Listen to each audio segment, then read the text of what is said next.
Choice plays a key role in our development. But what about suffering? I mean, suffering's the biggie, right? I mean, that's the real major question. What does the Quran have to say about suffering? Because every religion deals with suffering in a different way.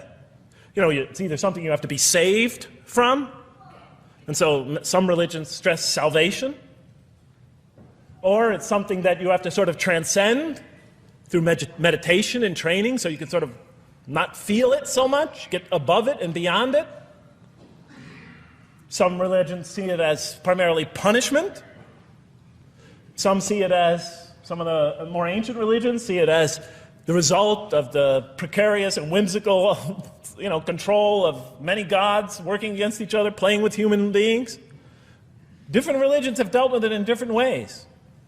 But almost all of them, I would indeed say all of them, have sort of seen it as something not so good. So let's see what the Quran has to say about it. Something to be avoided, to transcended, to be saved from. The Quran says just the opposite. You are going to experience it. You will suffer in this life. And it plays a fundamental role in your development and your growth and in what you are to become. This scripture didn't just say you're going to experience it. It said you should embrace it.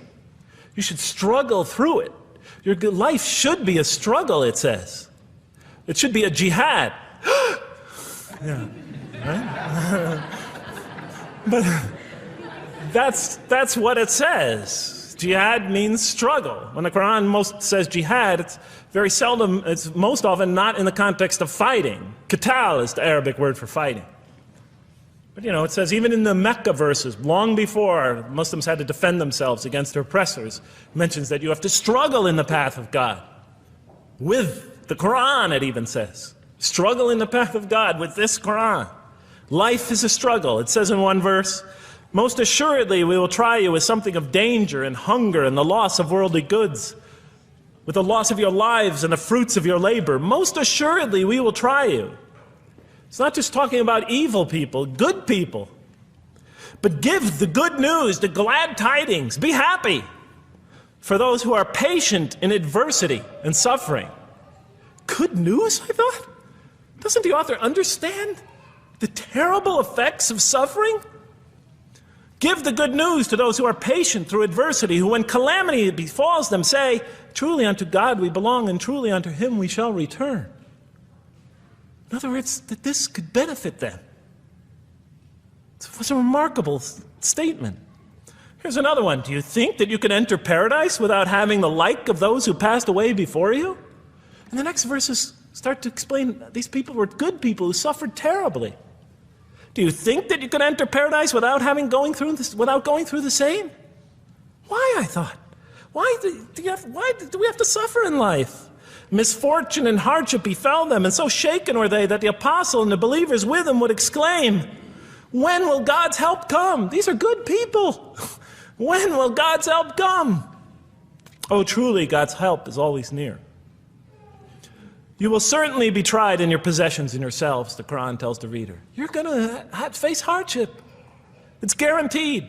Every soul must taste of death, and we try you with calamity and prosperity, both as a means of trial. And to us you are returned. You are going to have hardship here. There is going to be no heaven on earth. This environment is made to be an environment of adversity. It is made to be an environment where you have to work, where you have to struggle, where you have to strive. And it plays a key role. Oh man, truly you've been toiling to your Lord in painful toil, but you shall meet Him. You're toiling, yes, but you shall meet Him. We certainly created man to face distress. What, I thought? We certainly have created man to face distress. You made us to face distress? Does he think that no one has power over him? Sometimes people get, so down, they just think, this can't be a God. Look how I'm suffering. He will say, I have wasted much wealth. Some people just become totally devoted to worldly aims. Does he think that no one sees him? Have we not given him 2 eyes to see with, a tongue and two lips to communicate with, to learn from by communicating? Can't he see around him? Can't he tell from communication with other people? Haven't we pointed out to him the two conspicuous ways?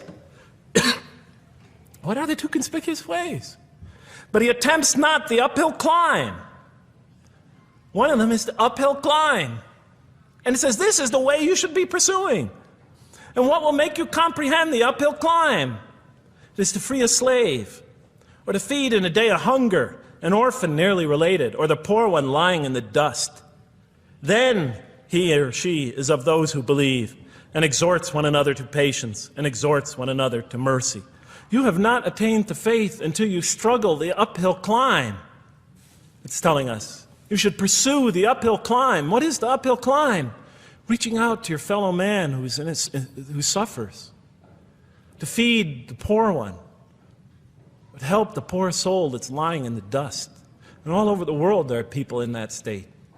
And we watch the news as if it's just entertainment. And the Quran tells us this is something you should involve yourself in. That is the road that you should travel. It describes a successful life as an uphill climb.